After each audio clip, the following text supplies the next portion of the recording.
Kansas. I am Erica Byers, serving as National FFA Secretary from Iowa. Good evening, everyone. I am Molly Gray, and I come from the great state of Washington. And here's the deal, everyone. It is time to get hip and happening. So, when you hear this punchline, now let's do the fork in the garbage disposal. We are all, and by all I mean every single one of your smiling faces, standing up to our feet, assuming the fork position, and continuing to go ding, ding, ding, ding, ding, ding, ding, ding, ding, ding, ding, okay? All right, who is ready? Raise your hand. Yes! All right, here we go. Ready for the punchline. Now let's do the fork in the garbage disposal. Ding, ding, ding. Okay, sit down. We're going to do that again because all of you up in the top, that was sad. Fork in the garbage disposal, round 2, up front, beauty and grace, never been prouder. Here we go. Now let's do the fork in the garbage disposal. Great job. Idaho FFA, I'm so proud. Now, I'm not going to lie, you guys are very talented. You really are. But there is some even greater talent coming up on stage next. Please put your hands together and welcome Frank Newman from the Kendrick FFA chapter!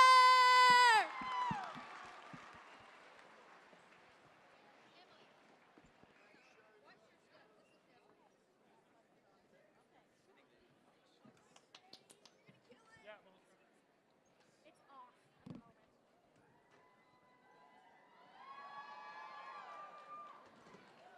Keith, minus, got it.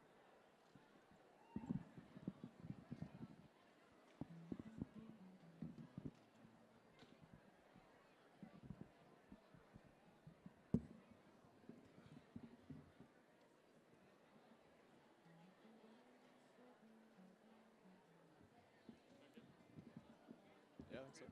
Yeah, I think so.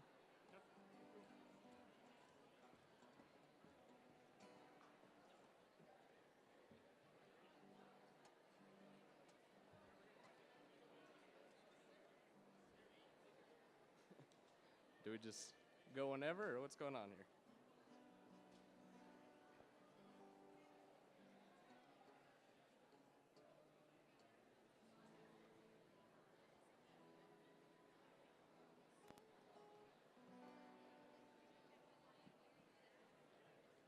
Do I just go whenever, or what do we? Just go for it. All right, cool. Can we hear this one all right? Yeah? All right. Here we go.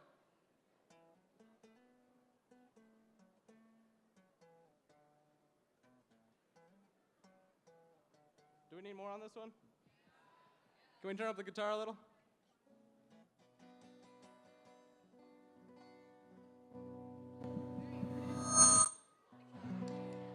A little much?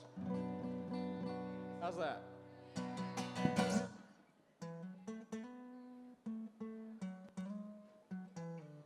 Perfect. All right.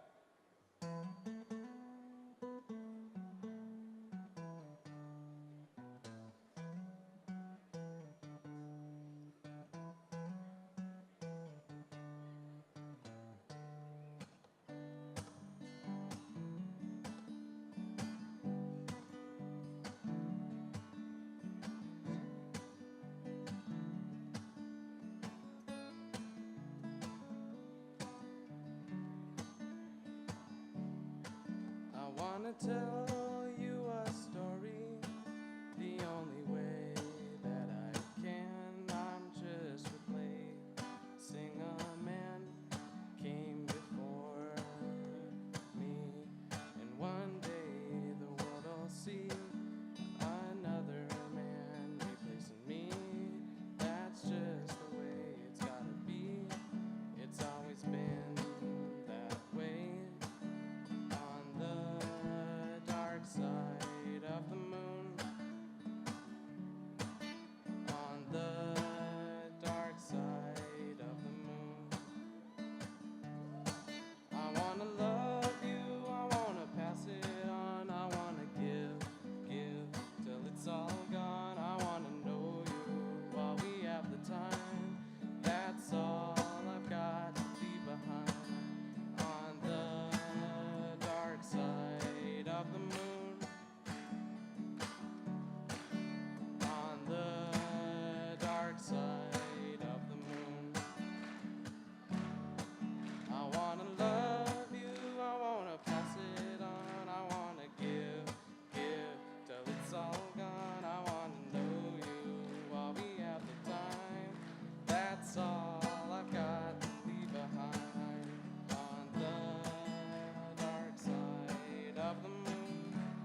Thank you.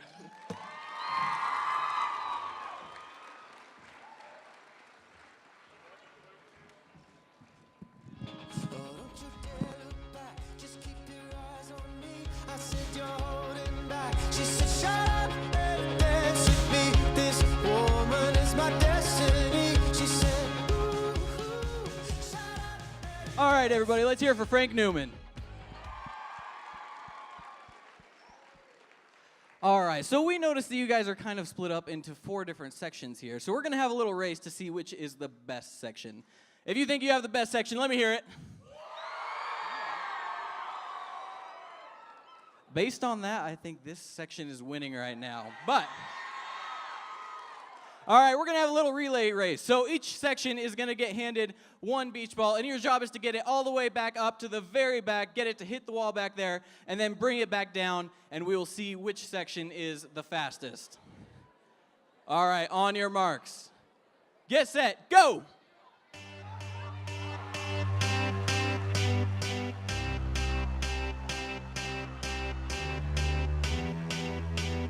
Oh, we got a leader back there.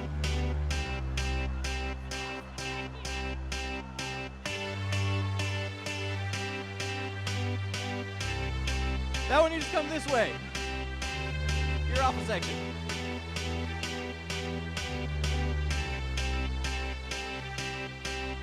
Oh, we got a leader. Coming in for the finish. That tonight's gonna be a good night. That tonight's all right, we got a winning section right here. That tonight's gonna be a all right, good effort, everybody. But let's hear for this section right here. Very nice, very nice. We might have some more competitions later on to figure out the next best section. But for this session, this section obviously won. All right, so now we're going to move on to a little bit of dancing. So everybody stand up to your feet and give a hand to Courtney Lehman.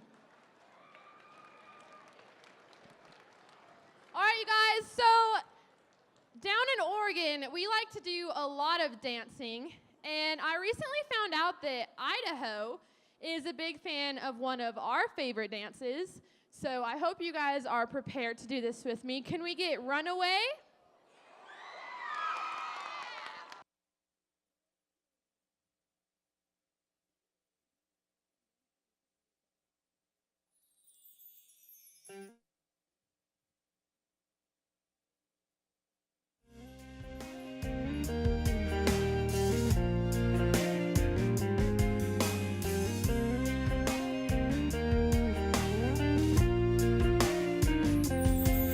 From London to Paris, from Berlin to Rome, you're searching for something, a place to call home. Been hiding your feelings, went out of control. Your destination's unknown. Tell me, how can it be, boy? You're still a runaway. You chase a dream from heaven above. Where in this world will you find a place to stay? Run away from love. How can it be, boy? You're still a runaway. You chase a dream from heaven above. Baby, where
place to stay. Run away from love. How can it be, boy? You're still a runaway. You chase a dream from heaven above. Baby, where in this world will you find a place to stay? Run away from love. Run away from love.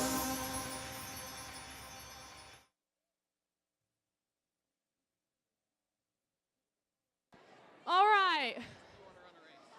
So, now that you guys are on your feet now, hopefully we have some energy. Who's ready to run another race? Let me hear ya.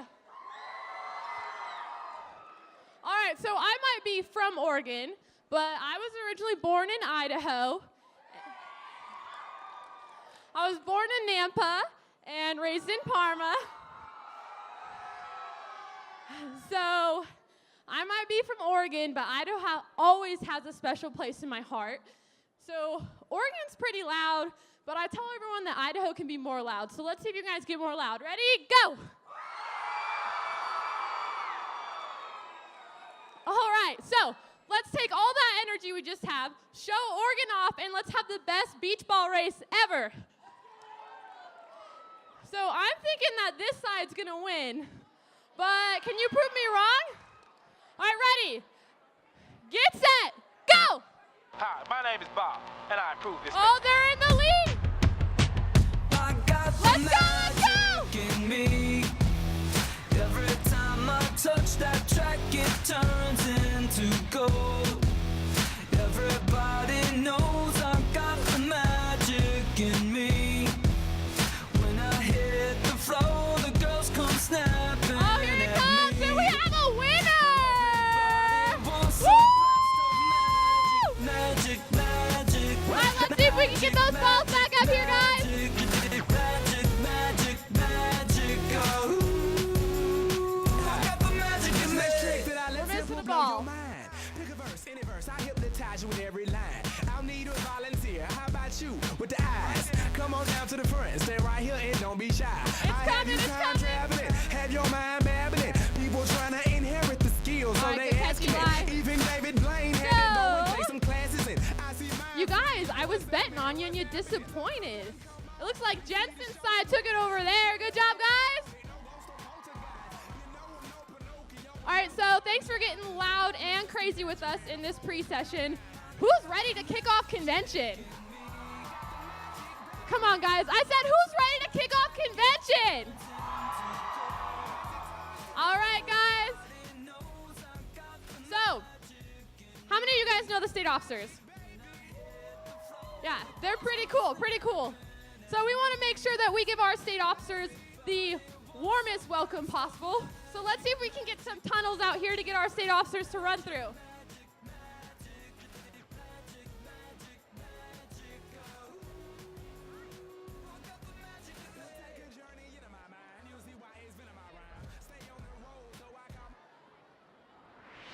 This is something new, the Casper Slide Part 2, All right, featuring guys, the Platinum those Band. tunnels are looking And good. this Let's time, see if you guys can be we're gonna loud. get funky, funky. That's not very loud, you guys. It's Idaho. Let's be loud. Everybody clap your hands. Clap, clap, All right, clap, if you guys clap are your ready to meet your state officers, say Clap, yeah. clap, clap, clap your hands. All right, now, we're gonna do the All basic right. step. To the left. Take it back now, y'all. One hop this time. Right foot, let's stomp. Left foot, let's stomp. Cha-cha, real smooth. All right, guys, those tunnels are looking good. But Turn it out. guess what? That was just practice. To the left. So let's see Take if it we back can get now, down the crotchet slide. One hop this time. And maybe if we have a really Right groovy foot, let's person, I have a full Dutch Bros Left punch foot, let's card I'd love to give out. Cha-cha now, y'all. Now it's time You to gotta do get the crotchet funky. slide though. You guys are To the winning right now. now. You guys like Dutch Bros? To the left. Take it back now, y'all. One hop this time. One hop this time. Right foot, 2 stumps. Left foot, 2 stumps. Slide to the left. Slide to the right. Crisscross. Crisscross. Cha-cha, real smooth. Let's go to work. To the left.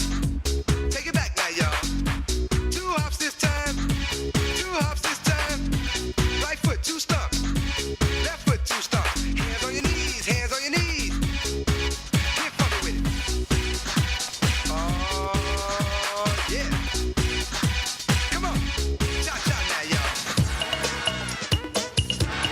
Turn it out. To the left. Take it back now, y'all. 5 hops this time. Hop it out now. Right foot, let's stop. Left foot, let's stop. Right foot again. Left foot again. Right foot, let's stop. Left foot, let's stop. Freeze! Everybody clap your hands. Come on, y'all. Check it out, y'all. How low can you go? Can you go down low? All the way to the floor? How low can you go? Can you bring it to the top? Like you never stop? Can you bring it to the top? 1 hop. Right foot now. Left foot now, y'all. Cha-cha, real smooth. Turn it out. To the left. Take it back now, y'all. 1 hop this time. 1 hop this time. Reverse. Reverse. Slide to the left. Slide to the right. Reverse, reverse. Reverse, reverse. Cha-cha now, y'all. Cha-cha again. Cha-cha now, y'all. Cha-cha again. Turn it out. To the left. Take it back now, y'all. 2 hops, 2 hops. 2 hops, 2 hops. Right foot, let's stop. Left foot, let's stop. Charlie Brown. Hop it out now. Slide to the right. Slide to the left. Take it back now, y'all. Cha-cha now, y'all. Oh, yeah. Yeah, yeah. Do that stuff. New Cupid, new Cupid. All right, you guys, get up here. Come on, let's do the Cupid Shuffle. Time for a change.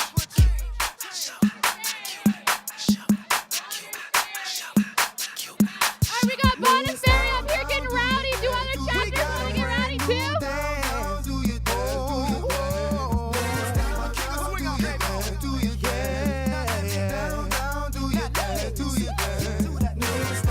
They say I'm a rapper, and I say no. They say what you doing, trying to do somebody cold. I just let the music come from my soul, so all of my people can stay on the floor. They got a brand new dance, you gotta move your muscle. Brand new dance, it's called a Cupid Shuffle. It don't matter if you're young or you're old. Here we go, we gon' show you how it goes. To the right, to the right, to the right, to the right, to the left, to the left, to the left, to the left. Knock kick, knock kick, knock kick, knock kick. Now walk it by yourself. Now walk it by yourself. Let me see you do the Cupid. Do your dance, do your dance. Let me see you do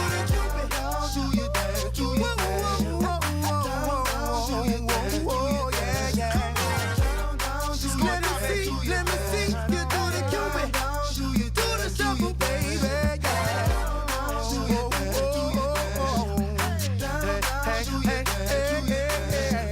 right, to the right, to the right, to the right, to the left, to the left, to the left, to the left. Knock kick, knock kick, knock kick. Now walk it by yourself. Now walk it by yourself. To the right, to the right, to the right, to the right, to the left, to the left, to the left, to the left. Knock kick, knock kick, knock kick, knock kick. Now walk it by yourself. Now walk it by yourself. Now you see what I'm talking about. I represent for the dirty South, where we're known for swinging now. King of swing out, baby. I'm gonna show you what I'm talking about. Hey,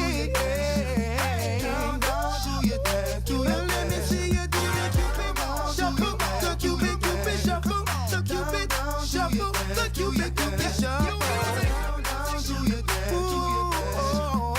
From that boy Cupid, the king of swing out, baby. Yeah.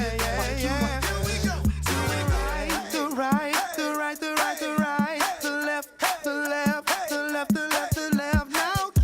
Now kick, now come on, baby, kick. Now walk it by yourself, walk it by yourself. To the right, to the right, to the right, the right, the right, the left, to the left, to the left, the left, the left. Now kick, now now kick, now kick, now kick, now walk it by yourself. Walk it by yourself and do the Cupid shuffle. Now let me see you do the Cupid shuffle. Now let me see you do the. It's your boy Cupid, C-U-P, the I to D. Mr. Bet on the track, got another hit indeed. Do your dance, do your dance, come on, come on, do your dance, do your dance. Let me see you do your dance, do your dance, do your dance, do your dance, do your dance. We got a brand new dance. We got a brand new sound. We got a brand new feel. We got a brand new style, y'all.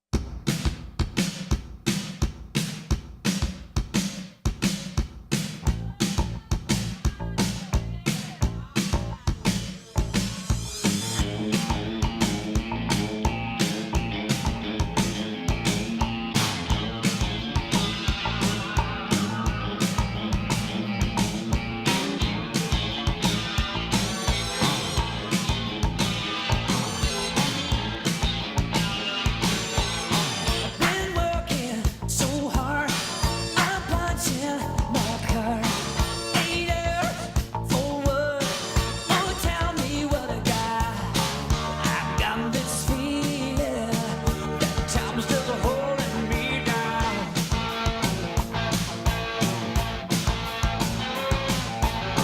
I'll hit the ceiling, or else I'll tear up this town. Now I gotta cut loose, foot loose, kick off the Sunday shoes. Please, Louise, pull me up on my knees. Jack, get back, come on before we crack. Lose, don't lose, everybody cut foot loose.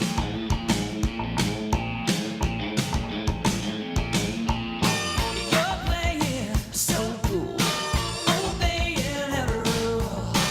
Dig away down in your heart, you're burning, yearning for somebody to tell you life ain't a passing you by.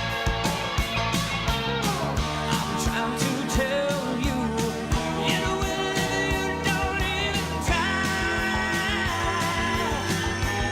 You can fly if you don't cut loose, foot loose, kick off the Sunday shoes.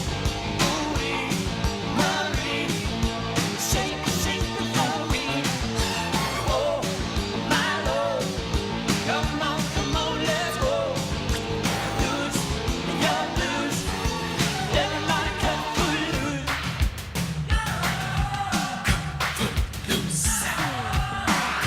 Foot loose.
You don't have to worry, 'cause baby, there ain't no mountain high enough, ain't no valley low enough, ain't no river wide enough To keep me from getting to you, baby. Remember the day I set you free. I told you you could always count on me, darling. From that day on, I made a vow I'll be there when you want me.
Ladies and gents, this is the moment you've waited for. You've been searching in the dark, your sweat soaking through the floor.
We are now holding the first general session of the 87th Annual Idaho FFA State Leadership Conference.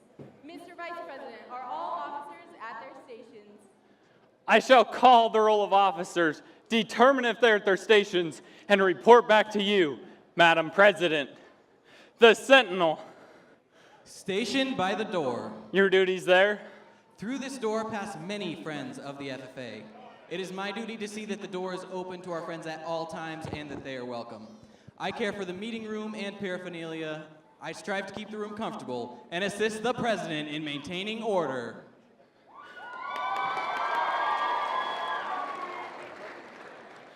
The reporter. The reporter is stationed by the flag. Why by the flag? As the flag covers the United States of America, so I strive to inform the people in order that every man, woman, and child may know that the FFA is a national organization that reaches from the state of Alaska to the Virgin Islands and from the state of Maine to Hawaii. The treasurer. Stationed at the emblem of Washington.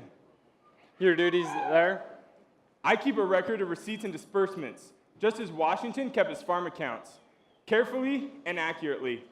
I encourage thrift among the members and strive to build up our financial standings through savings and investments. George Washington was better able to serve his country because he was financially independent. The secretary. Stationed by the ear of corn. Your duties there? I keep an accurate record of all meetings and correspond with other secretaries wherever corn is grown and FFA members meet.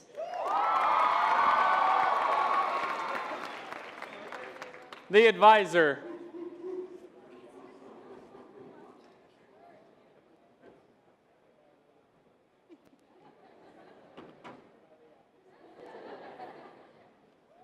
Here by the owl.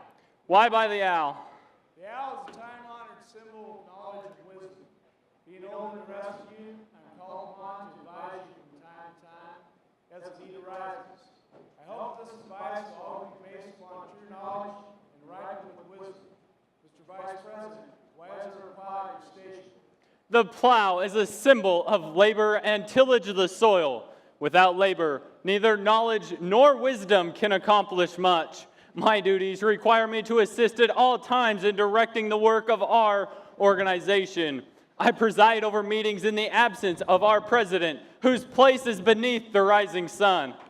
Why is the president still stationed? The rising sun is a token of a new era in agriculture. If we will follow the leadership of our president, we shall be led out of the darkness of selfishness and into the glorious sunlight of brotherhood and cooperation. Madam President, all officers are at their stations. Thank you, Mr. Vice President. Will the Secretary call the roll of members? Madam President, members and guests, I am pleased to announce at this, the first general session of the 87th Annual Idaho FFA State Leadership Conference. There are 1,277 members and guests present, Madam President. Thank you, Madam Secretary. FFA members, why are we here? To practice brotherhood, honor agricultural opportunities and responsibilities, and develop those qualities of leadership which an FFA member should possess. May we accomplish our purposes. I now declare this meeting duly open for the transaction of business or attention to any matter which may properly be presented. I believe that to live and work on a good farm or to be engaged in other agricultural pursuits is pleasant as well as challenging, for I know the joys and discomforts of agricultural life. My parents certainly understand the joys and discomforts of agriculture. In 2004, they went bankrupt farming and had to sell everything. But neither of them let this hold them back. They both had to overcome a hardship then, just as we do every day. To overcome is to defeat and prevail. The blue and gold helps us to overcome, just as the red, white, and blue has helped our nation unite and overcome. Please rise and remove cover as the colors are posted by Idaho Falls Venture Crew 164 with members CJ Kelly, Joseph Kelly, Alexia Davidson, Taylor Ball, Samantha Stump, and Brittany Stump, and the national anthem is sung by Caitlin Muniz from the Meridian FFA chapter.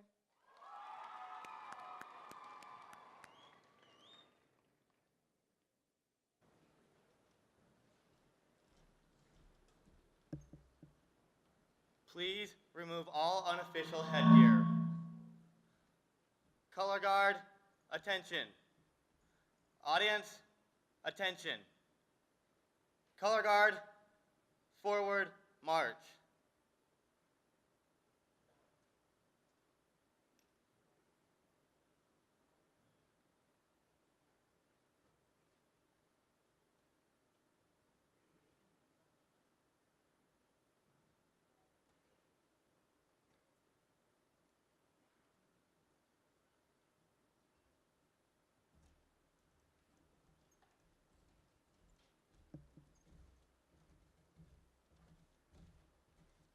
Color guard, halt.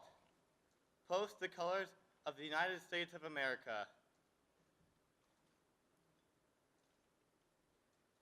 Post the colors of the Idaho state flag.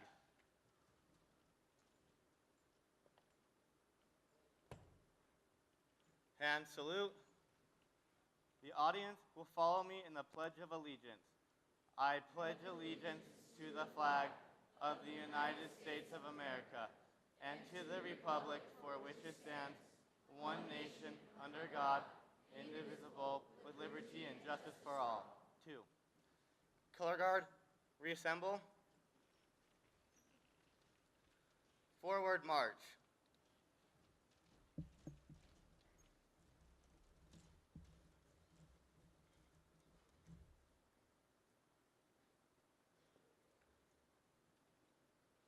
Color guard, halt. Color guard at ease. Audience at ease.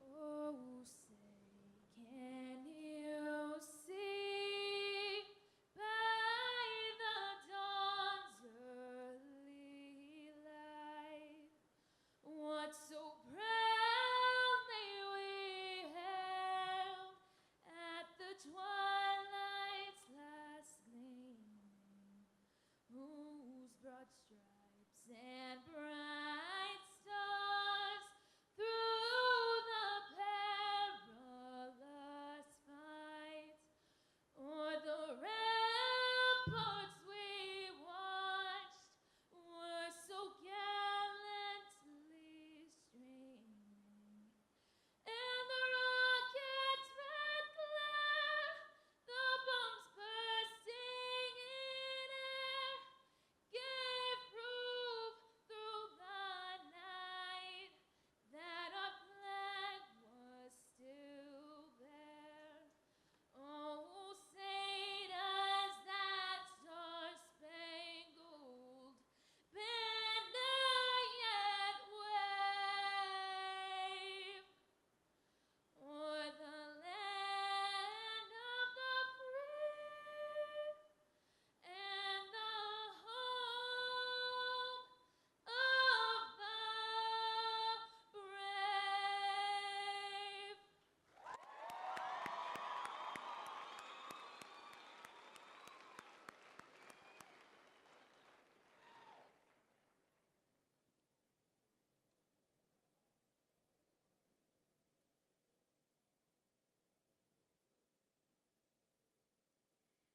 2 years ago, I brought home my half Border Collie, half Australian Shepherd puppy and named her Bailey. Soon after, I realized she was deaf. Ever since that day, we have worked so hard to learn visual cues and nonverbal commands to communicate. Every day, Bailey overcomes new obstacles, just as every day we wake up facing new choices, new challenges, and new opportunities to grow. We must run towards our challenges with everything we've got and know that we've got what it takes. Strength is the result of overcoming the things that we once thought were impossible. Idaho FFA, this week, we will rise to the challenge. We will shatter expectations and we will overcome. Hey, get rhythm. When you get the blues, come on, get rhythm. When you get the blues, get a rock and roll feeling in your bones, put taps on your toes. One night, I was doing chores for some friends that were out of town. After I spent a few hours feeding, I kenneled up the dogs, and it was time to head home. I clicked the button to shut the overhead shop door, but it wouldn't close. I tried over and over again before I finally called my dad, and he was able to fix the problem within 5 minutes of being there. There are times in life we must rely on others to help us overcome. Idaho FFA is so lucky to have the support of Glanbia Nutritionals, an international nutritional company. Glanbia Nutritionals is a science-led, quality-obsessed, and down-to-earth provider of innovative nutritional solutions to many of the world's greatest brands. With 2,000 employees and 34 facilities. Please help me in welcoming Will Costello, Chief Commercial Officer of Glanbia Nutritionals.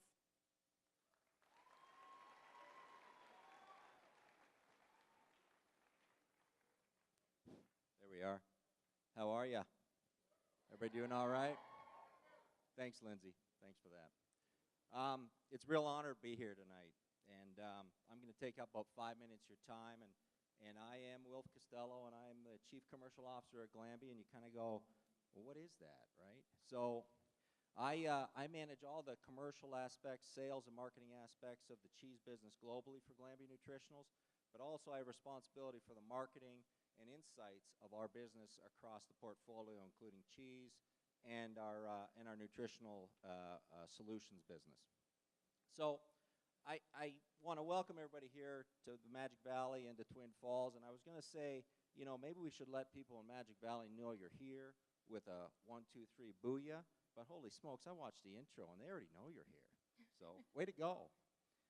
Before I forget, I do have one person that I work with, and she asked me if I could do a call out to Emily Pearson from Castleford. I can't see you out there, but I'm calling you out. That's a shout out from your aunt. She's one of our best employees we have. So Emily, glad you're here. Okay, I'm going to take about 5 minutes of your time. I'm going to tell you a little bit about my journey when I was your age. I'm going to tell you a little bit about Glanbia, and then I'm going to finish off with a video that I think fits in well with your Overcome theme for your conference. So first of all, about me. I'm going to be up front with you. I'm a city boy. But played a lot of hockey, and when hockey season was over and school was done, we packed up the car and we went to the farm. My parents had a farm up in the Ottawa Valley area of Canada, and I worked at my uncle's place. And I thought it was pretty unfair, actually, that I had to leave. My buds were going to camp to go water skiing. You know, I couldn't hang with my friends. I was 8 hours away. I had no TV at this farm, kind of like you doing without your cell phone for about 8 weeks. Imagine the pain that was. Anyways, I just had this unfair feeling that I was going to work my tail off and not get much reward from it. And so we trudge up to the farm, and how did I persevere, you know? Worked hard, for sure, ate well, slept real well, and talked. And back in the day, we'd sit around in the farm kitchen at our farm, and the older folks, you know, probably my age, sat around in what they called spin a yarn. Probably a term that's not used too much today, but we'd spin yarns, and we'd just talk and tell stories. And, you know, I persevered, but I can tell you that helped me get a better understanding of what agriculture was all about. And I walked out of there knowing that as the years progressed that it really gave me a head start. Gave me a head start in school when I went to college, gave me a head start in my career. So I think from my standpoint, and just in the short time I've observed this crowd, you guys have a head start with the FFA. So congratulations on that.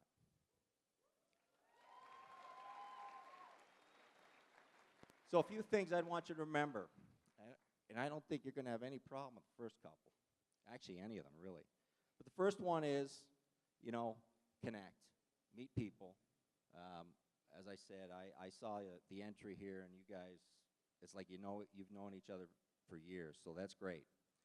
The second thing is everything you do here over the next few days, you know, some of it you may not enjoy, and then some of it you're going to find a spark, and that's your passion. So follow your passion, because that journey will be fruitful.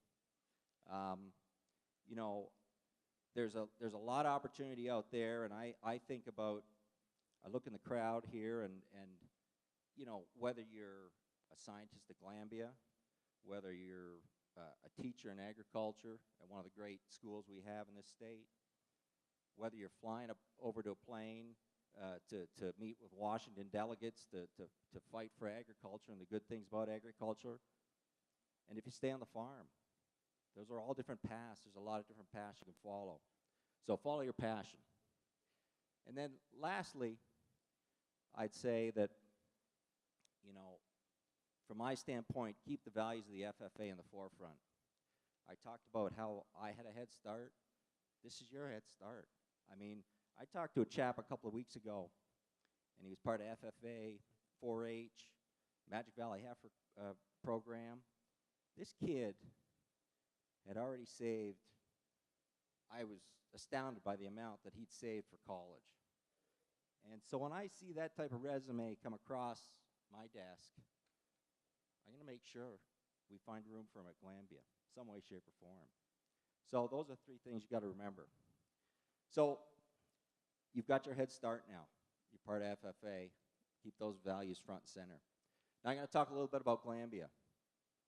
So we are a global business. First of all, the name. Glambia is a mashing of two Irish Gaelic words that mean pure food. So that's Glambia.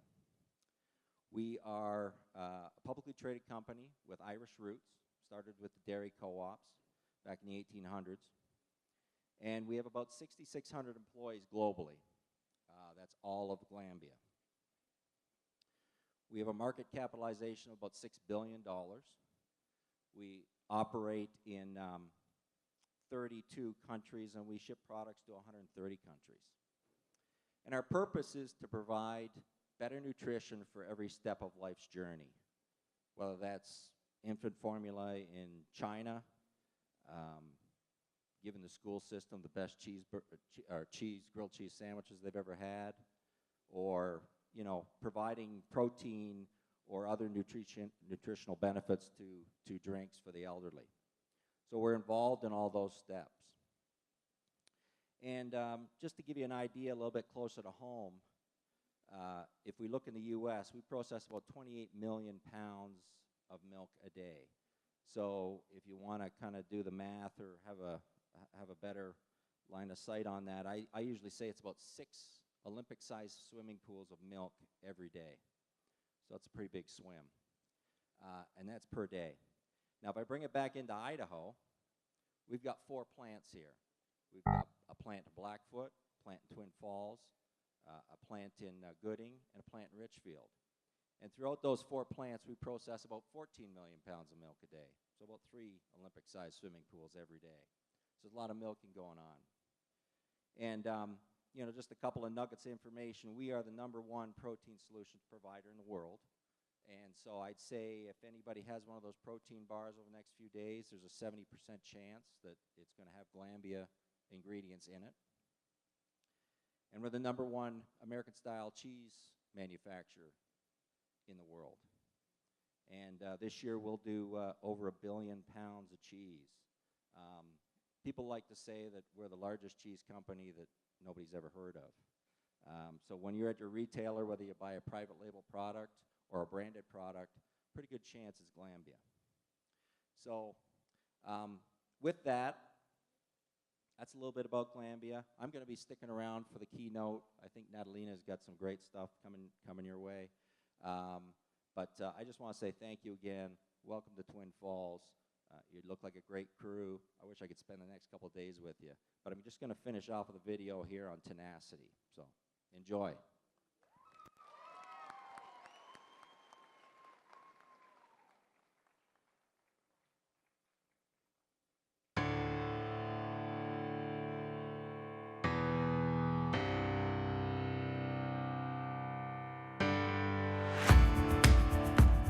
To make something truly great, you'll face a moment when everything hinges on one decision: to keep going or not.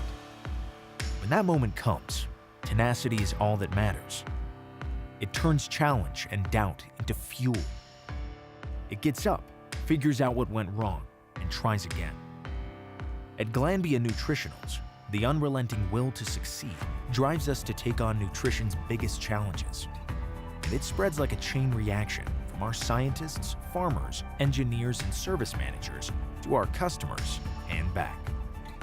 The power of tenacity turns our supply chains into product safety nets, invents ingredient systems that are more wholesome and delicious, and helps our customers create products that people love, bringing better nutrition to people everywhere. We're Glanbia Nutritionals, and we relentlessly push beyond our limits so our customers can push beyond theirs.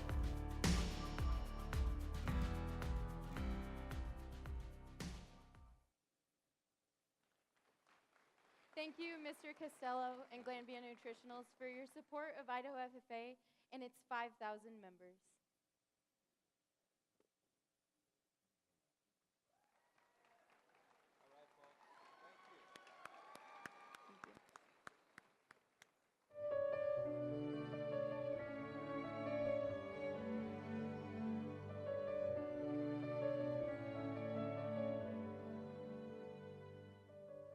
This year at the Mackey FFA chapter, that's more like it, I had the chance to meet some amazing Discovery members who overcame all obstacles that new members face by diving into our workshops with contagious enthusiasm and excitement. Just like these Mackey members, chapters face new obstacles every day. We would like to now congratulate the Mountain Home FFA chapter on earning their reinstatement as a chapter.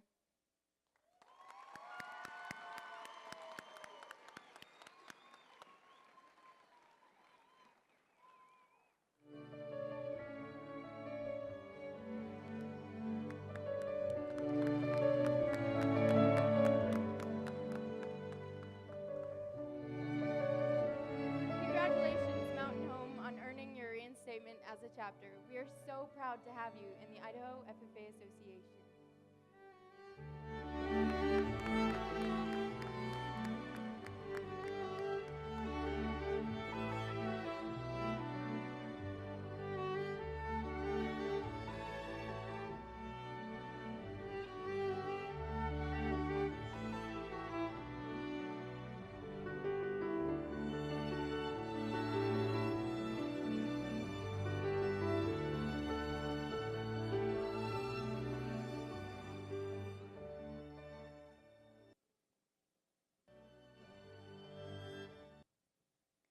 Holding state charter number 17 with the National FFA organization, Idaho has been around since November 4, 1929.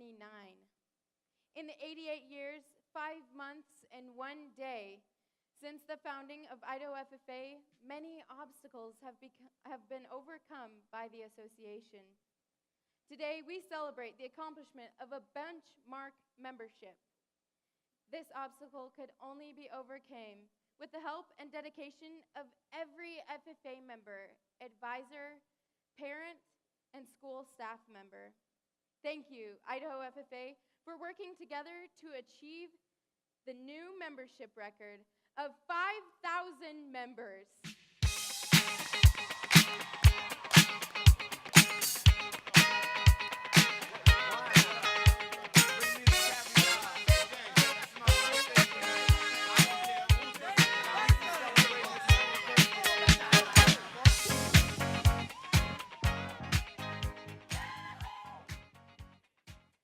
Oftentimes, when we face obstacles, we look to others for advice. When I was a freshman, I was so lucky to have Ms. Mossman, woohoo, and Mr. Shirts as my advisors. Now, Mr. Shirts has infinite wisdom, of course, or so he would tell you. Either way, it is so amazing to have the help of others for us to overcome our obstacles. I would like to now welcome Mr. Jerry Olson to the stage representing the Twin Falls State Leadership Committee Host Committee.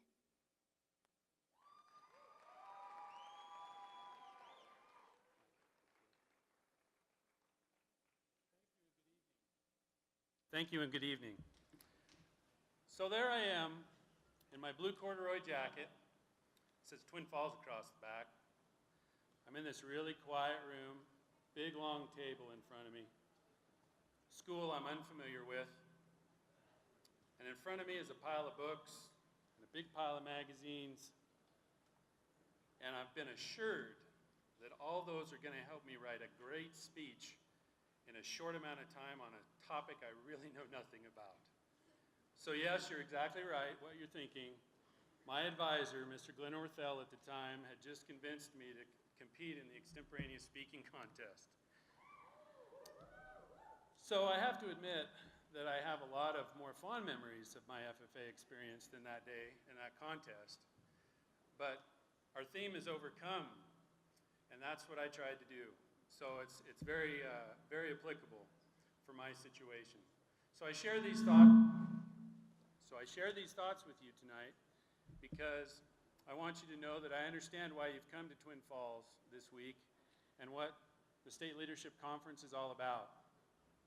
And as a member of the host committee, we welcome you and hope your time here is well spent and sparks your fire for FFA.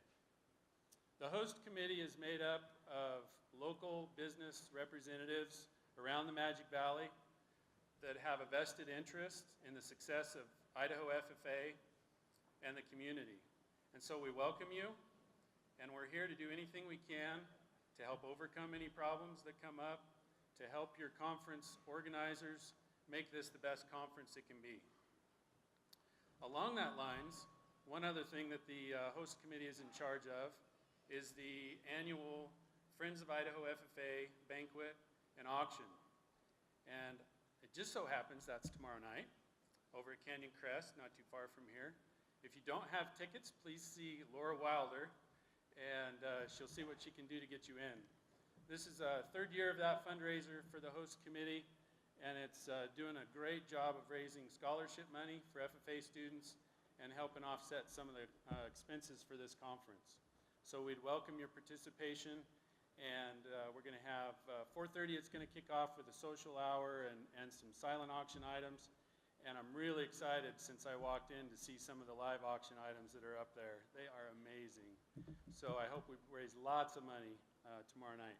The dinner will kick off at 5:30, and we'll go from there with the live auction. So again, welcome to the Magic Valley from the host committee. We're here to do anything we can to make your stay as enjoyable as possible, and enjoy the week. Thank you very much.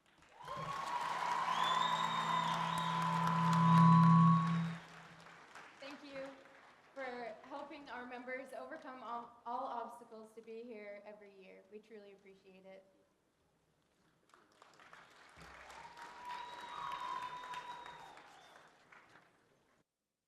Each year, we are so lucky to be welcomed to Twin Falls for our State Leadership Conference. Please help me in welcoming to the stage Vice Mayor of the City of Twin Falls, Nikki Boyd.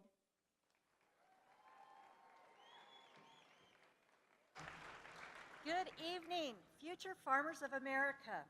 It is my privilege as Vice Mayor to welcome you to Twin Falls for your 87th conference. CSI is a fabulous campus, and I've been here for the pre-convention stuff.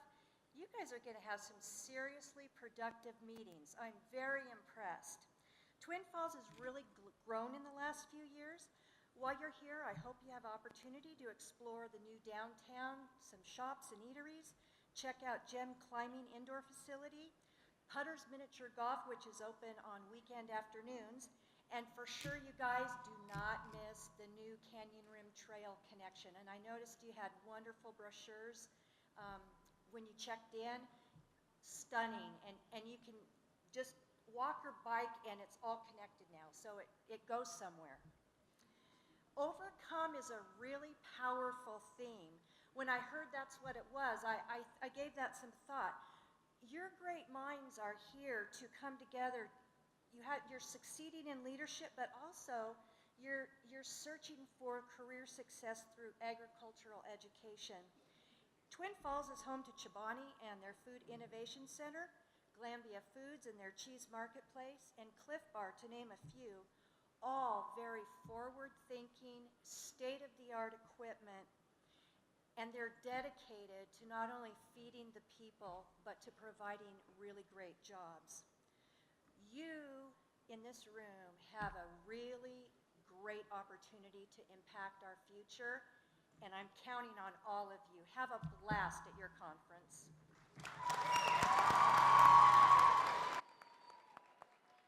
Thank you, Vice Mayor Boyd, for welcoming us to Twin Falls. Please help me in welcoming Dr. Jeff Fox, President of the College of Southern Idaho.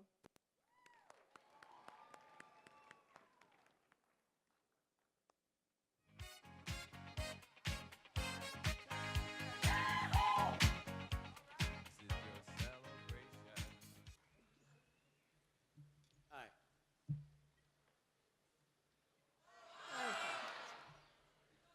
I'll make these brief and short. It's always my pleasure to be here to welcome FFA Conference to CSI, the College of Southern Idaho. I love FFA because, well, it's welcoming the future.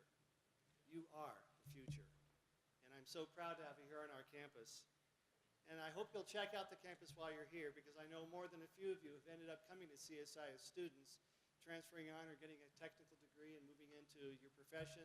We are proud to offer education for you, and I hope you'll continue here.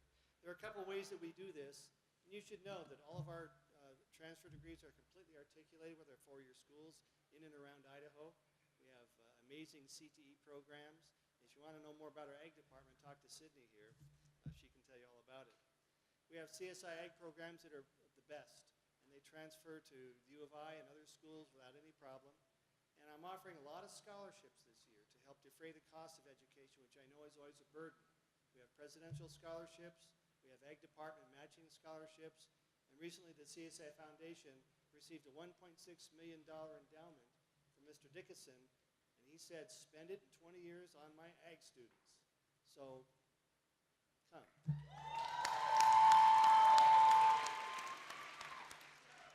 So in brief, welcome to this place of miracles, the College of Southern Idaho. Welcome to the future. Have a great convention. Thank you.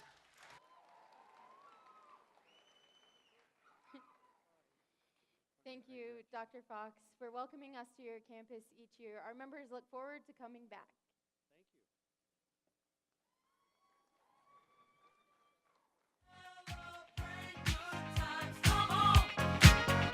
Celebrate. Celebrate good times, come on. I saw a light waving in the back, so whoever that was awesome. Now, please help me in welcoming Mrs. Donna Orr from Idaho Career and Technical Education, the Director for Secondary Education.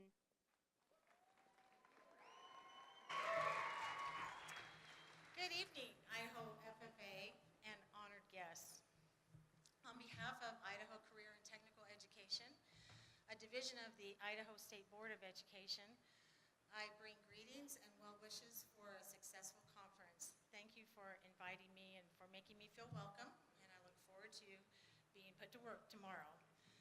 I wanted to let you know how many Idaho agricultural science programs we have now that we have new programs approved as of last month.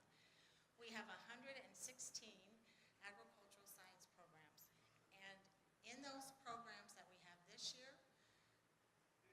combined total of almost 1,300 courses were offered with an enrollment of over 29,000 students.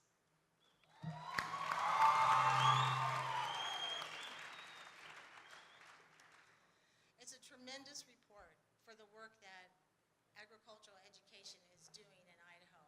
And congratulations on your tremendous work in Idaho FFA with your banner year of student. That was great. I was pondering your theme this year of overcome, and I wanted to give my biggest shout out tonight to a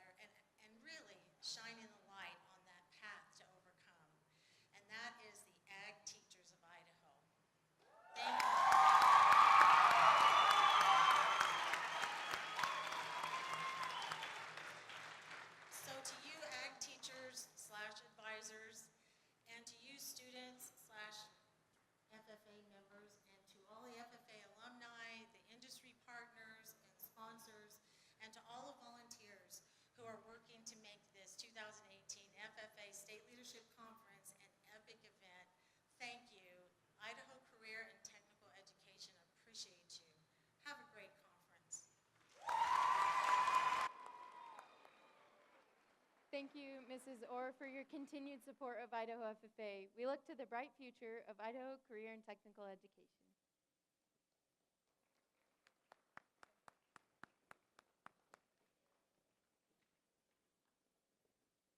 There are times in life when we must face our journeys alone. We must learn to be in charge through trial and error. But there will always be those times when we must rely on others to help us overcome.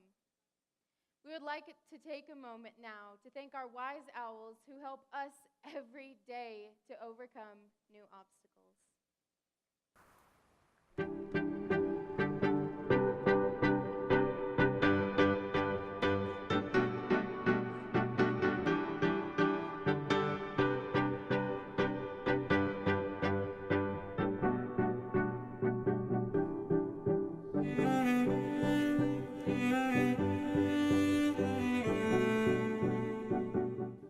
Mr. Nesbitt, I know I don't say it nearly enough, but thank you so much. I was a quiet freshman, but you always made me feel right at home. You've taught me that a little bit of humor and hard work can always go a long ways. You're always willing to stay late or show up early to go the extra mile and make the experience worthwhile. I've always appreciated that about you. I can't imagine where I'd be without your humble kindness and guidance throughout my experience with Weiser FFA. But I probably don't want to know.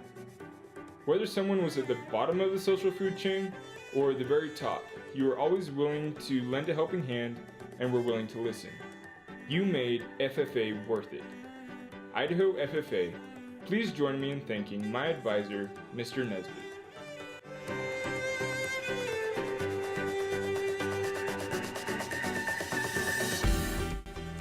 Mama V, thank you for being the carefree second mom that doesn't look a day over 25. You are always there to encourage me and use some pretty funny humor in my times of stress.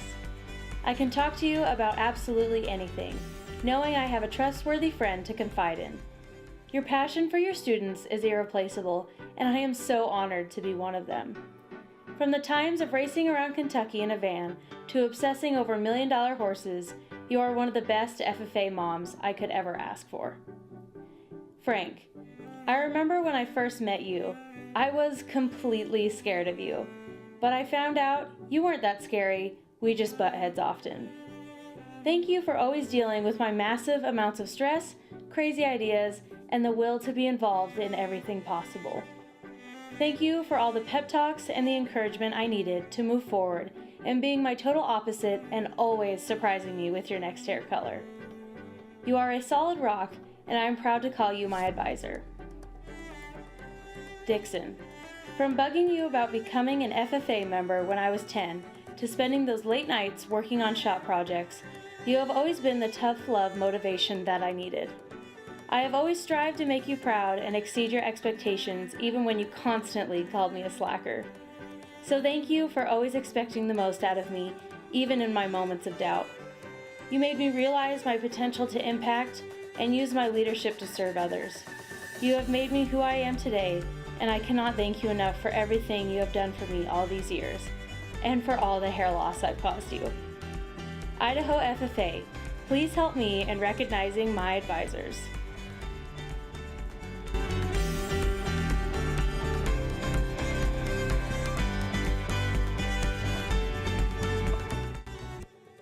Mr. Egan, thank you for trusting me and the Clark County School District by moving all the way from Florida to come teach at the new program. The excitement you have instilled in the school has been amazing, and I'm excited to see where it goes from here.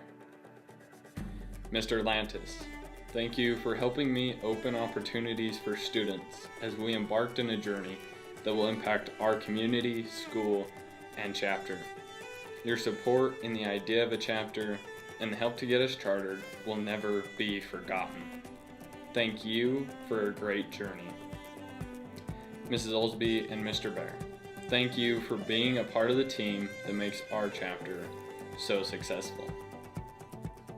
Mr. Johnson, from driving the bus thousands of miles on FFA journeys to your countless hours spent coaching our parliamentary procedure team, you have always supported me and and our members through all our endeavors, and have encouraged us to overcome our challenges to reach our full potential.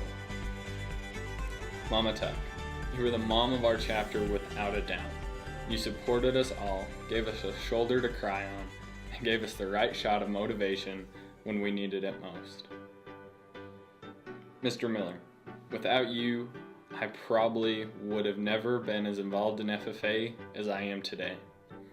From your push for me to run for chapter office, to last minute recruiting to be on your horse judging team, for my first state convention, you have helped open so many doors for me. Mr. Wetzel, some people say a dog is a man's best friend, but they must not have had a friend like you.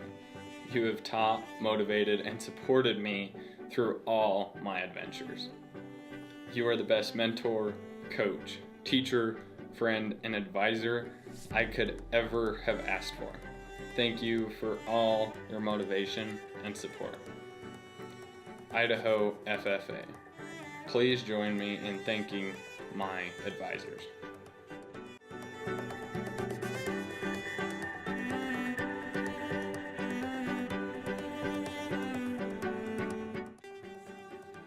Mr. Tyndall, thank you for being a part of Valley View FFA and my journey in Ag Ed. I look forward to seeing what you'll achieve in the future. Ms. Gerwig, I enjoyed being a part of your first year as an Ag teacher. Thank you for making our trip to Nationals so memorable with your goofy jokes and love for horse museums. Ms. Mossman, you are an incredible example of what it means to be a woman in agriculture. You chase your dreams with more tenacity than most, and I hope you never give that up. Thank you for letting us crash your lunch breaks at school and for making us try your weird foods like quinoa. Mr. Shirts, you have been my solid foundation since freshman year. I've never met somebody who is quite as quick-witted and mischievous as you. I miss sitting in your class every day hearing about your next scheme, or better yet, experiencing it. Your passion and dedication for your students is unmatched. Thank you for always having faith in me and showing me how to find my passion. Idaho FFA, please help me in thanking my advisors.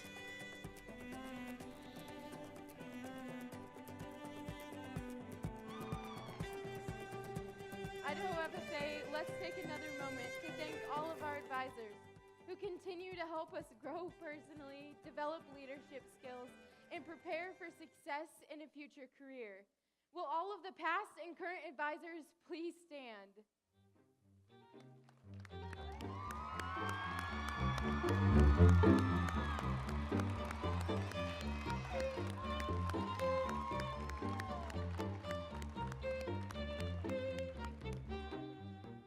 You'll be crying pretty quick.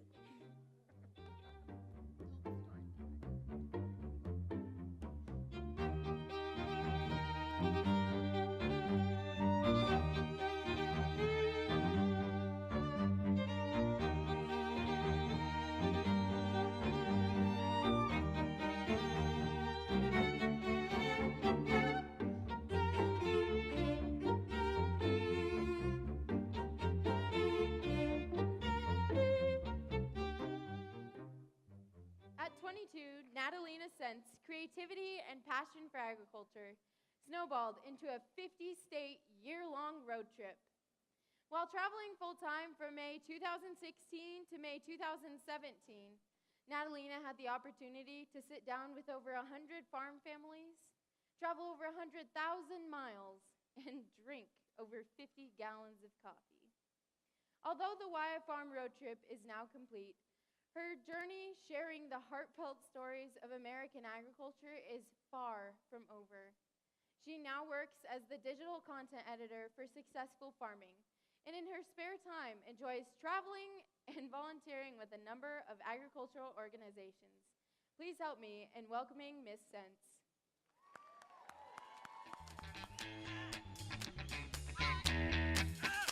Hey, how are we? How are we? Good, good. That's what I like to hear. I am so excited to be with you all today for 3 reasons. First of all, I got off the plane and it's 60 degrees and sunny here. I got on the plane and barely avoided a snowstorm back in Iowa. So I'm enjoying teasing all my friends via Snapchat that I'm experiencing tropical weather here in Idaho. Everyone's anxiously awaiting for spring to arrive in Iowa.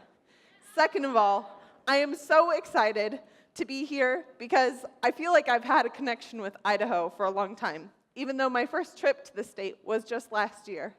You see, every time I explain that I'm from Iowa, when I'm outside the Midwest, people say, "Oh, are you a potato farmer?" And I say, "No." "Oh, then you must have gone to the school with the Buckeyes." No again. I'm from Iowa, but I'm often mistaken from Ohio or Idaho. Does anybody else get that? I can't see your hands, so stand up if you've ever been mistaken from Ohio or Iowa. See, I knew I couldn't be the only one. Finally, the reason I'm most excited to be with you guys today is you all. It's so exciting. It gives me so much energy. It's so inspiring to be by so many people that are excited about agriculture. Before I came on stage, I had the opportunity to sit back and interview with just a few chapters and their advisors. It is incredibly inspiring to hear of the hard work, the dedication of your advisors, the great ideas that you students have, and how you're making an impact in your community. I encourage you to all keep that up. I think you guys are on a great path to success. And that's what we're going to talk about tonight. I'd like to take a few minutes tonight to talk about success. Now, that's what we're all after, right?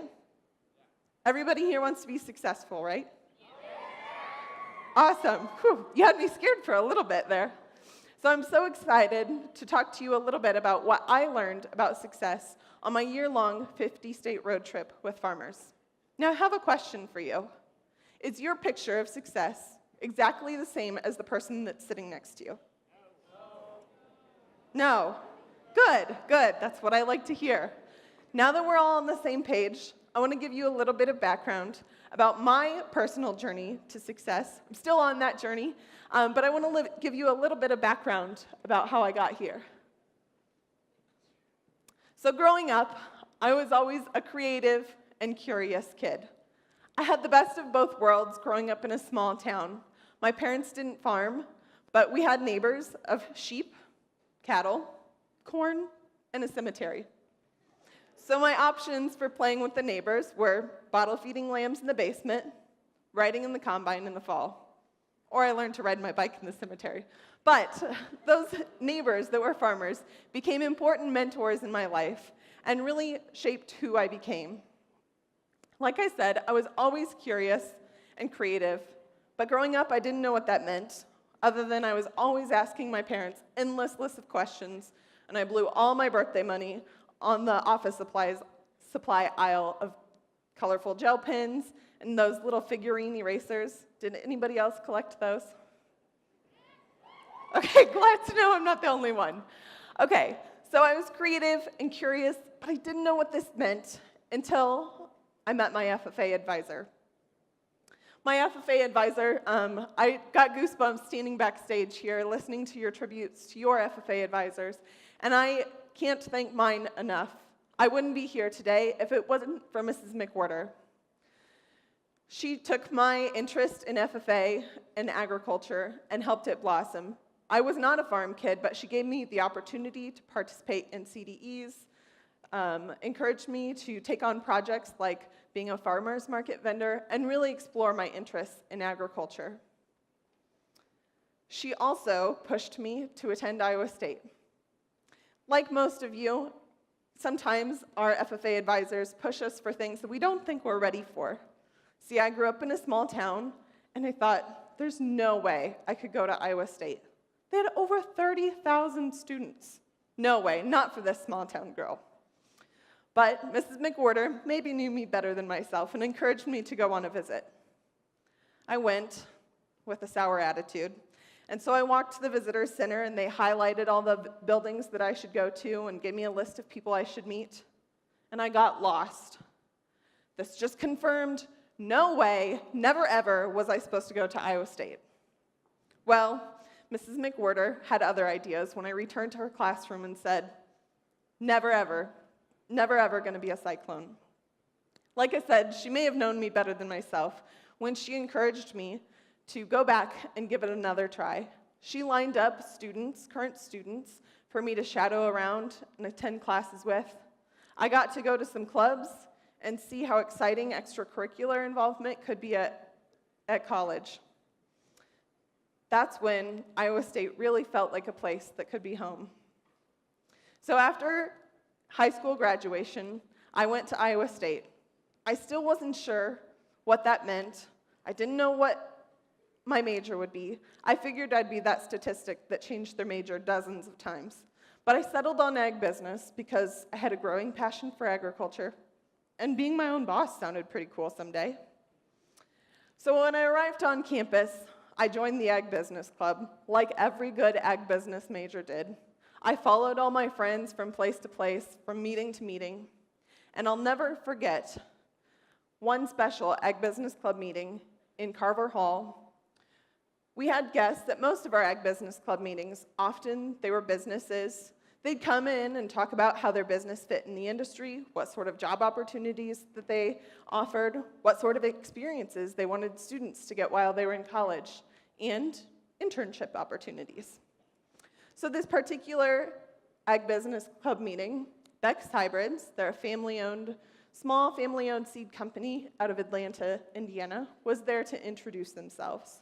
They just started selling their product in Iowa, and were looking for Iowa State graduates to hire. They introduced themselves with a video that totally changed my life. I want to share it with you now.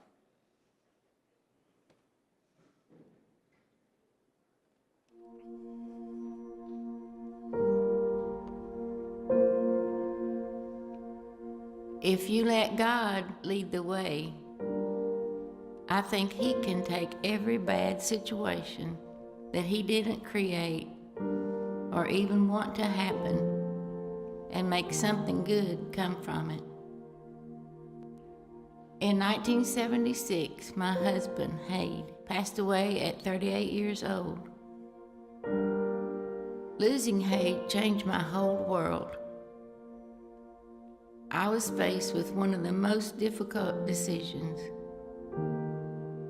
Do I sell the farm and continue my teaching career, or become a full-time dairy farmer? Some people would try to give me advice, tell me to sell the farm and go back to teaching. Hearing their advice made me want to farm even more, and maybe even prove them wrong. But it wasn't just people telling me I couldn't farm that gave me the determination. It was also a comment I remembered Hade once saying. He told me if something ever happens to him, don't sell the farm until the kids are old enough to decide if they want to farm. When it gets down to it, I did it for my children. I worked just like a man. I chopped the silage, baled the hay, and ran the tractors. I would get up in the mornings and take care of the livestock and be back in the house before the kids got up. Farming is what God intended for me to do. He brought it about in a really strange way, but I truly think that's what I was meant to do. And even though I don't get out and work daylight to dark like I once did, farming is who I am. That's why I farm.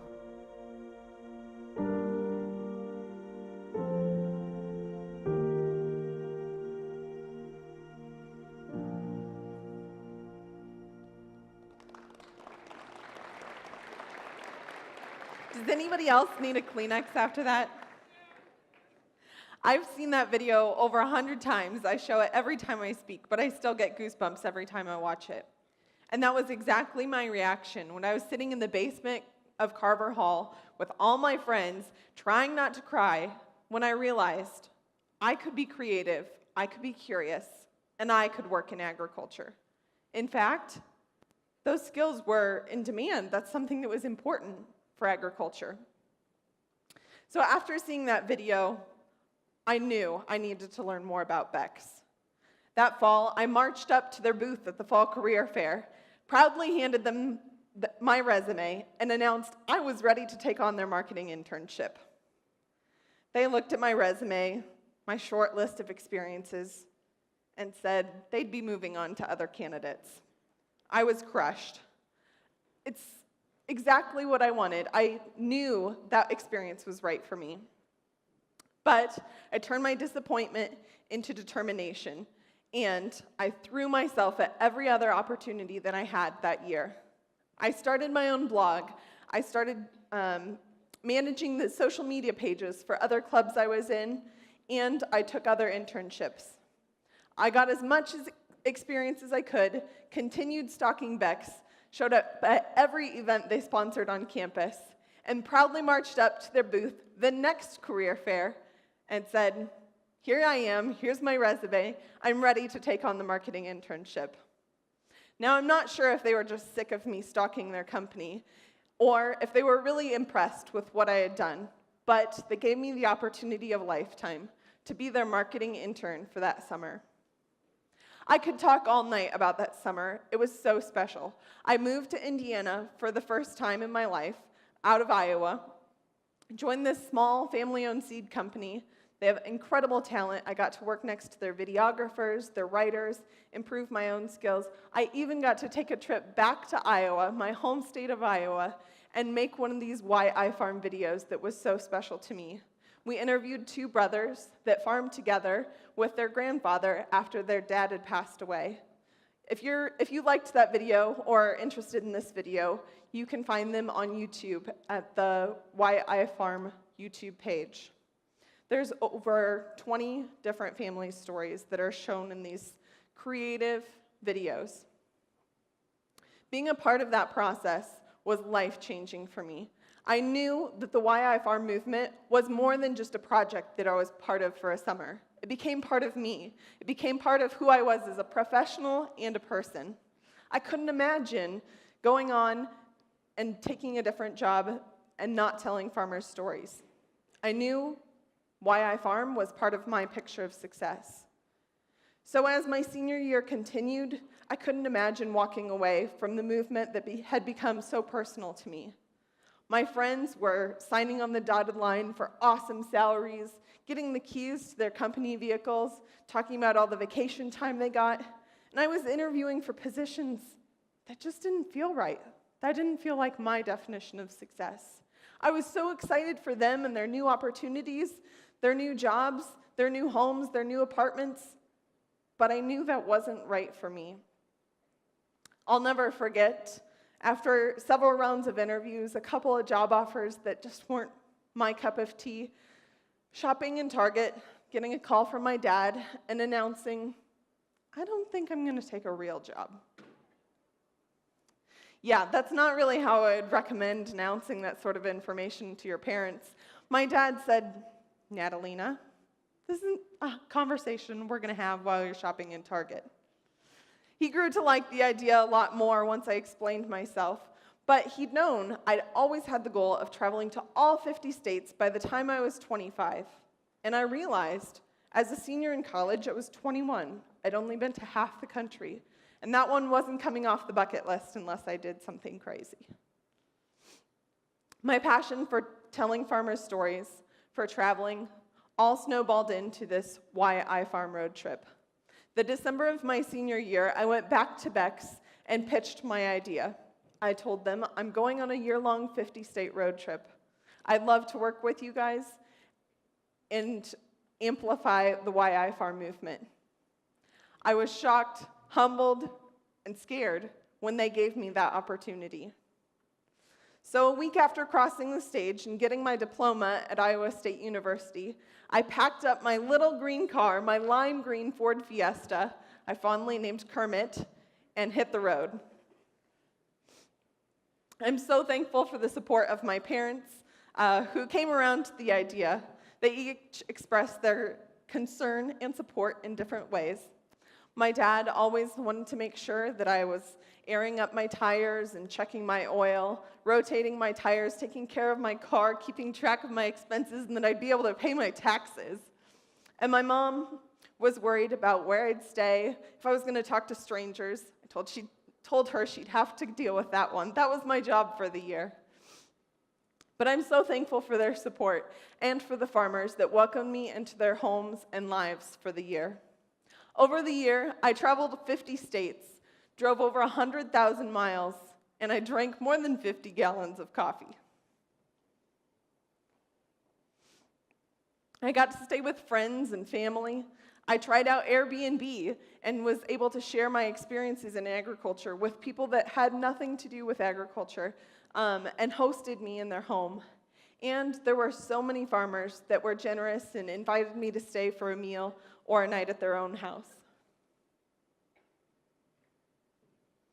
I also got to cross several things off my bucket list. For the first time, I went to Washington, D.C., and saw how lawmakers write the policy that impacts our farms and ranches every day. I got to face my fears of heights and climb to the top of a silo in Illinois, and I pulled my first pig in Iowa. Now, the Why I Farm blogs, the videos, and the photos are still live on whyifarm.com, so you can still find them there, whyifarm.com/blog. And I've returned to Iowa to work a full-time job for Successful Farming and Agriculture.com.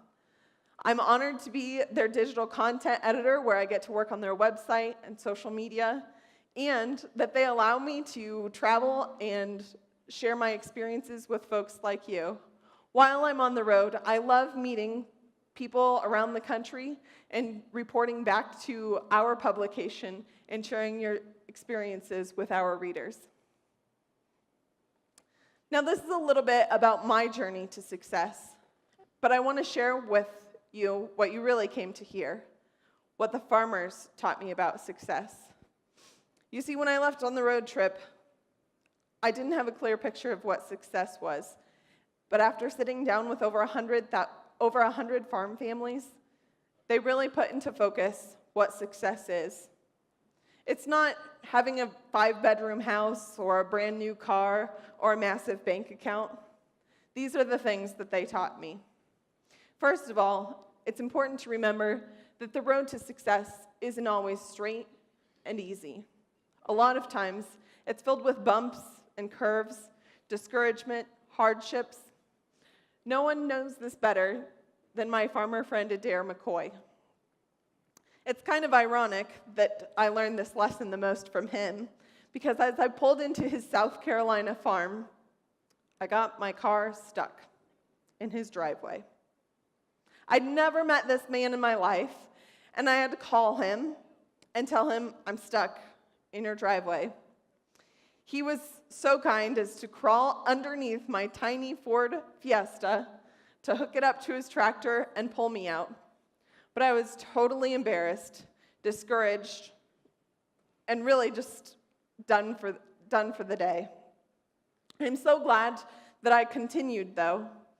We made our way to his shop, overturned 5-gallon buckets, and sat there for the next couple of hours reviewing his life story as a farmer. He shared with me the trials and triumphs of his years as a farmer. We laughed and we cried a lot together. This is what he shared with me. He said, I graduated from Clemson University with an ag degree and came back and immediately started working with my dad. We farmed for a little bit together, and then I decided to go out on my own. I got greedy. I thought I could be a millionaire by the time I was 35 growing tomatoes, and I tried. I thank God that he did not let me do that. He let me suffer the consequences of my actions. On April 17th, 2002, I hit a brick wall that I couldn't go through. I was right out there in that field, right where I got my car stuck, that you drive by coming in. I finally stopped the tractor and said, God, I can't do this anymore. I need you. I was at the end of my rope. I was broke. I had no friends. I was in debt so deep, and my wife had already asked me twice for a divorce. I had nothing. I said, God, you take over. And he did. I think that's a perfect picture of how sometimes trying to rely on ourselves, trying to just push through, try to find that easy road to success isn't usually successful. I'm so thankful that Adair shared this wisdom with me and for how it shaped my experiences the rest of the trip. So as we continue tonight's discussion, I want you to keep all of this in mind in the frame that the road to success isn't always smooth and easy. Sometimes it's curvy and bumpy, and there's obstacles along the way. Second of all, I really saw that successful people engage in their community. How many people have supportive people in their community back home? I think that's so important, and I think that's part of what makes agriculture such a special place to live and work. There's this couple that really painted the perfect picture of engagement with community. These are high school sweethearts. I didn't even pose this photo. I just think it's adorable. They're so in love. But they are also in love with their community. They're always hosting field trips. They have a U-Pick farm in New Hampshire. They're saving their extra produce and donating it to food banks. They're involved in their local FFA, their local Farm Bureau, and sharing their story. Now, being engaged with your community often takes time and resources, but that sacrifice is worth it in the long run. I think part of their success as farmers is because they've engaged with their community. This is my friend Matt Sligar, and he also does an awesome job at engaging with his community in a completely different way. How many of you have heard of rice farming TV? Woo, okay, one. You all should go YouTube rice farming TV. Matthew Sligar does a great job of engaging with the community of YouTubers, foodies, and people that are just generally interested in agriculture by sharing his story as a rice farmer on his YouTube channel, Rice Farming TV. He's always a great resource for me. He's helped me out with several articles in addition to sharing his Why I Farm story with me. So number 2, engage with your community. Successful people engage with their community. Third, successful people forge their own path. Like I said at the beginning, the road to success isn't always smooth and easy. Sometimes you have to make your own way. Does anybody recognize these Idaho farmers? Woo, okay. This is Cheyenne and Jay Smith from the Salmon area. And I really admire how they have forged their own path to have a ranch of their own. Jay has awesome mechanic skills. They both drive bus for their local school. And Cheyenne is putting her photography skills to work, telling the story of agriculture and adding to their family's income. They knew that they wanted to have a ranch, but they're using their skills, like photography and mechanical abilities, in their local community to serve their fellow farmers, their fellow community members, and achieve their goals of having their own farm, or having their own ranch. Next, I think successful people think outside the box. Sometimes, when the road to success isn't always smooth and easy, it takes a little bit of creativity. I think successful people find unique ways to solve problems and engage with their community and forge their own path. I think Rob Sharkey from Illinois is a great example of this. Rob and his wife Emily are also high school sweethearts. They dove into the farm young in their marriage, and then the 90s hit.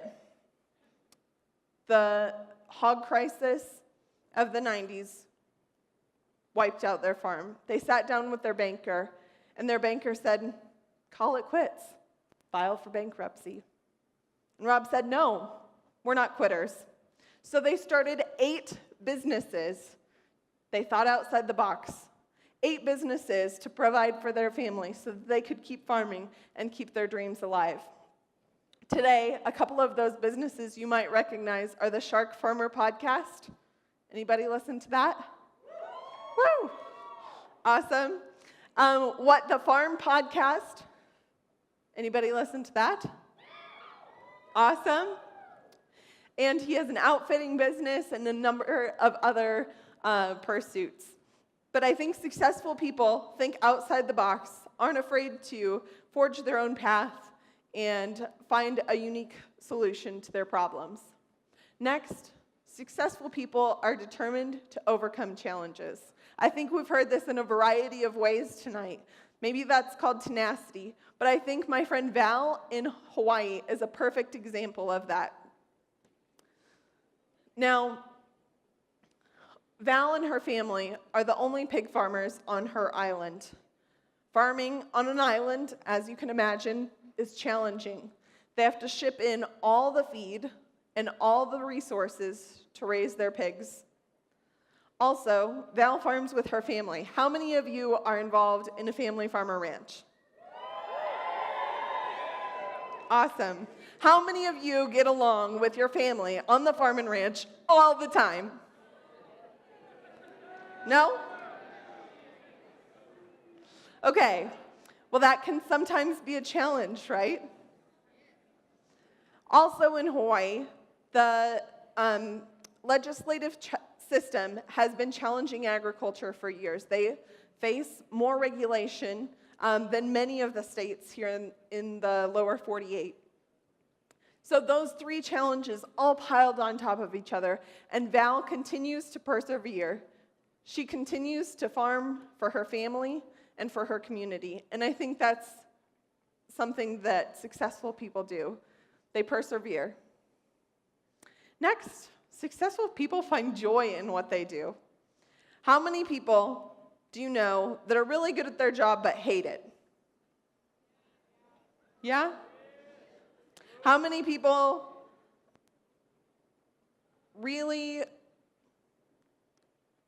well, you surprised me there. I don't think that many people that are really good at their job, or I don't think that many people that love their jobs. Yeah, you threw me off. But I think successful people love what they do. That if you're unhappy in what you're doing, you're not going to love what you're doing, and you're not going to be successful at it. I don't think you'll perform your job to the best of your ability if you're not happy in what you're doing. And so my friend Derry Carey, does anybody follow the Derry Carey blog? I think she's a perfect example. I asked her why she farms, and she simply said, "I love cows." I think that's a great way to be. I think that finding what you love, finding your passion, is a great way, a great first few steps down the path to success. Next, successful people are thankful people. I want to introduce you to my friend Laura.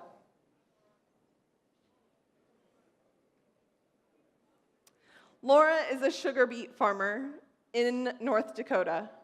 She's really, really fantastic at telling the story of sugar, explaining the science behind GMOs and all the technology that they use on her farm.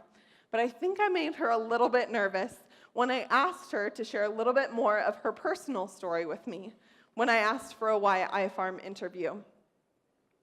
Anyway, she was nice enough to invite me into her home. We sat one morning and had coffee there at her kitchen table, and we talked about why she farms. I'll never forget asking her the question, "What keeps you going?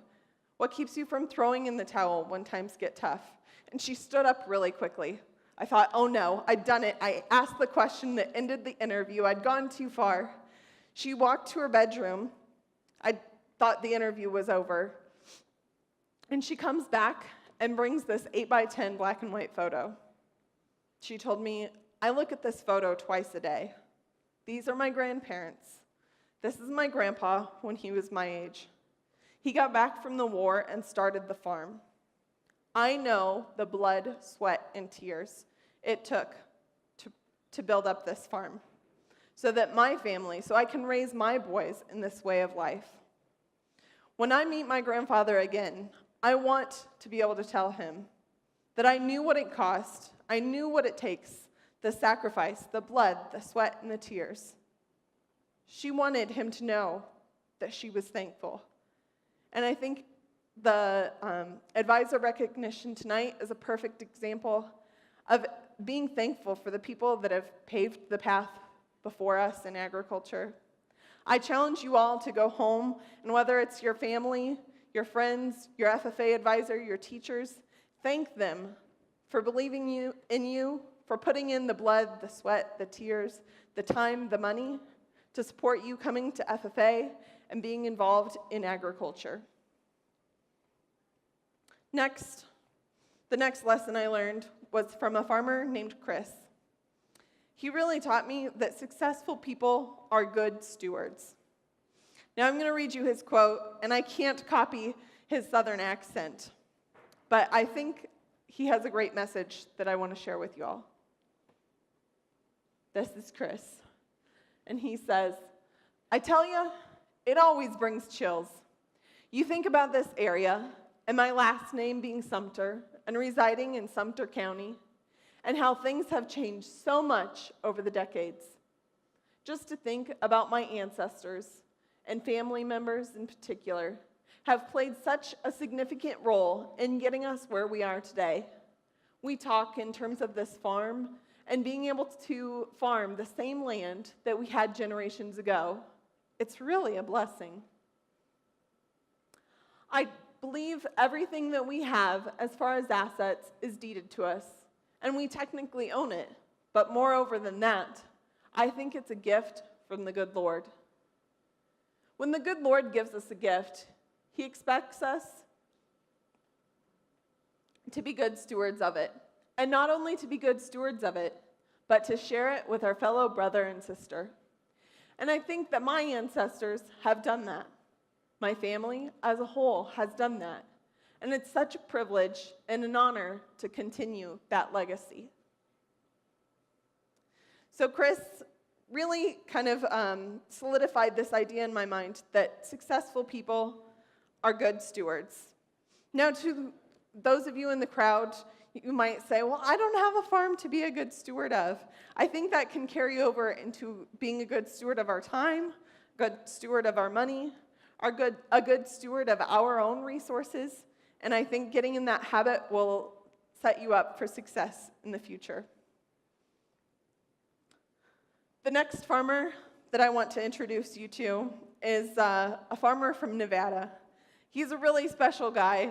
I met him for the first time at a conference where much of the audience looked like people like you and me. And you can tell Mike isn't quite our age, but he taught me that successful people never stop learning. He's one of the most active people on Twitter that I know, and I love his desire to learn more.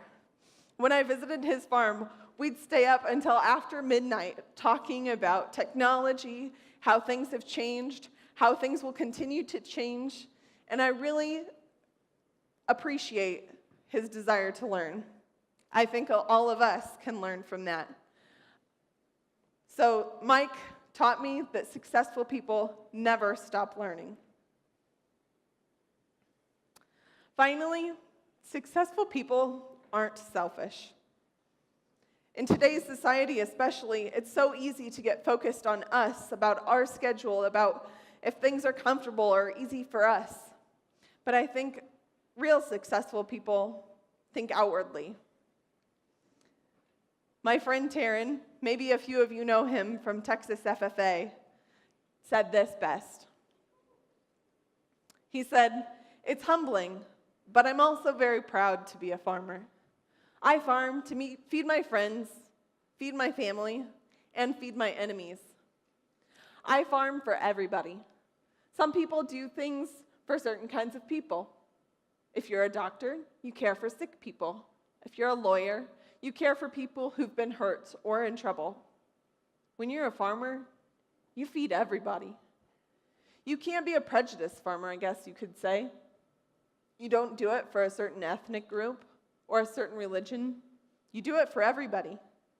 Coming out here and knowing I produce something for everybody, that's why I farm.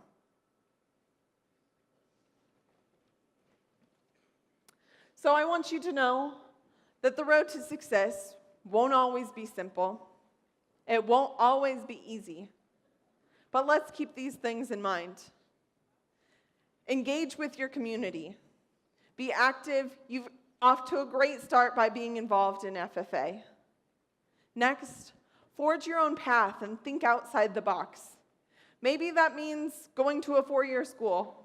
Maybe it doesn't. Maybe it means specializing in a trade. I just met with a group earlier this afternoon that was learning about becoming a farrier and shoeing horses. Think outside the box. Think of a unique way you can contribute to your community or have success in a career. Next, take on challenges with determination, or as it was said earlier, tenacity. Also, find something you love. It'll be easier to do all these things if you found something you love and are passionate about. Be thankful. Be thankful for the people who've made this industry what it is and who are a part of it. Be thankful for the customers that our industry serves and the wonderful people we can work next to. Next, be a good steward. Today, that might look like your time, your money. Down the road, it might be your farm, your family, your career. Also, never ever stop learning. Never give up being curious. And finally, don't be selfish. With that, I want to thank you. I want to encourage you to all go find your own definition of success.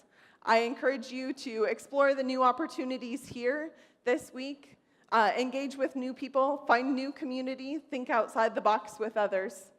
And thank you so much for inviting me to share about my experience, the path to success that I've found through the farmers that shared their stories with me. Thank you so much.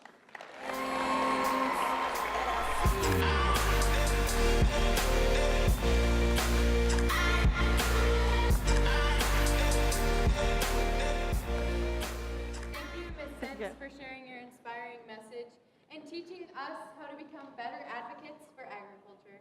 Thank you.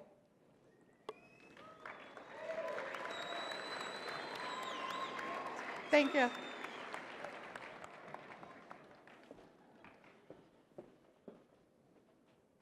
Tonight, we had the chance to meet many individuals who continue to overcome and succeed. We have recognized those who have helped us become more independent leaders, and we have heard the inspiring words of Ms. Sense. Idaho FFA, this week, we shall challenge ourselves to overcome all obstacles in our way. Hey, get a rhythm. When you get the blues, come on, get a rhythm. When you get the blues, get a rock and roll feeling in your bones, put taps on your toes, get gone, get a rhythm. When you get the blues. Madam Secretary, do you have a record of any further business which should now be transacted? I have the following announcements. I would like to call your attention to your programs where you will find descriptions and locations of workshops, tours, and delegate meetings. Please clean up after yourselves and quickly vacate the classrooms as you leave after the workshops. We need to allow the CSI students and teachers to return to those rooms on time for their classes. Please be respectful and quiet in the hallways as classes are still in session. Please note the following changes to the arena. The arena will not be open until 1 hour prior to the session. Please use the stairs on the bleachers to access the floor seatings. Do not use the stairwell for seating.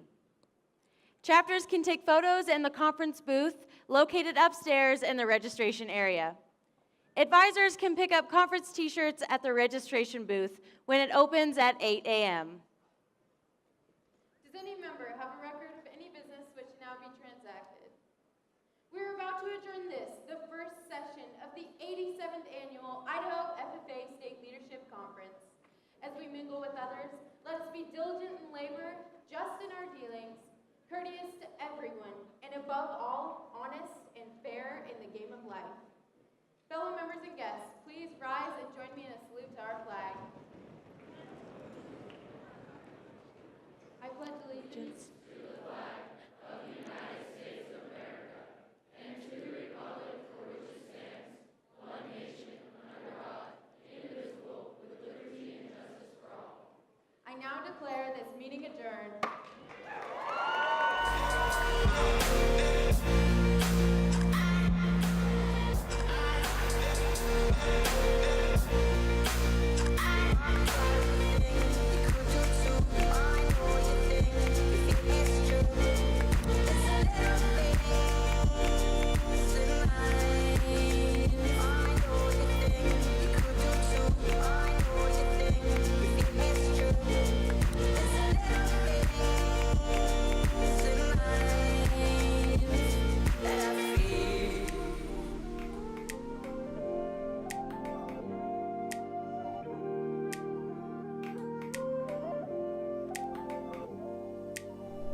I could be better still than anything I've done.